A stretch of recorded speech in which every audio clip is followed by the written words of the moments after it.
नमस्कार दोस्तों, स्वागत है आपका आज की हमारी इस कहानी में। गौतम बुद्ध से एक शिष्य ने पूछा, गुरुदेव, मौत के बाद क्या होता है? आत्मा के साथ क्या किया जाता है? बुद्ध ने एक तीर के जरिए शिष्य को दिया उत्तर।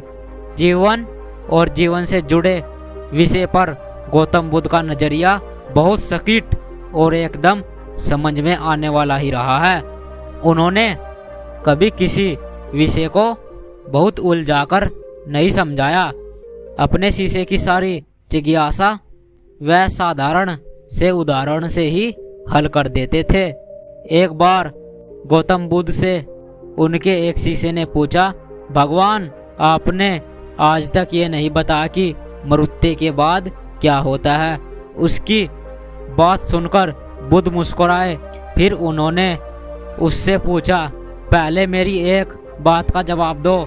अगर कोई कहीं जा रहा है और अचानक से उसके शरीर पर एक जहर भरा तीर लग जाए तो उसे क्या करना चाहिए? पहले शरीर में घुसे तीर को हटाना ठीक रहेगा या फिर देखना कि बाण किधर से आया है और किस लक्ष्य से मारा गया है? शिष्य ने कहा, पहले तो शरीर में घुसे तीर को निकालना चाहिए, नहीं तो जहर पूरे शरीर में फैल जाएगा। बुद्ध ने कहा, बिल्कुल ठीक कहा तुमने। अब ये बताओ कि पहले इस जीवन के दुख के निर्णय का उपयोग किया जाए या मृत्यु की बातों के बारे में सोचा जाए? जो हमारे वश में ही नहीं उसका विचार ही क्यों करना? किसकी मृत्यु कब आए ये सिर्फ परमात्मा जानते हैं। मनुष्य के हाथ में सिर्फ कर्म करना है। उसे उन विषयों के बारे में सोचकर वक्त बर्बाद नहीं करना चाहिए।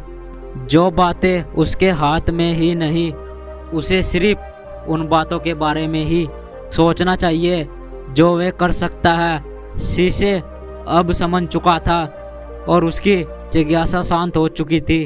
साथियों, इस कहानी से हमें यही सीख मिलती है, जीवन को उन बातों के बारे में सोचकर समय नहीं गंवाना चाहिए जिन पर उसका कोई जोर ना हो। हमेशा उन बातों के बारे में ही विचार करें जो आपकी परेशानियों को कम कर सकते हैं, समाज को जिससे फायदा हो या किसी इंसान की मदद हो सके। साथियों, ये कहानी कैसी लगी कमेंट बॉक्स में ज़रूर बताएं और इस वीडियो को ज़्यादा से ज़्यादा सपोर्ट करें। सबका मंगल हो।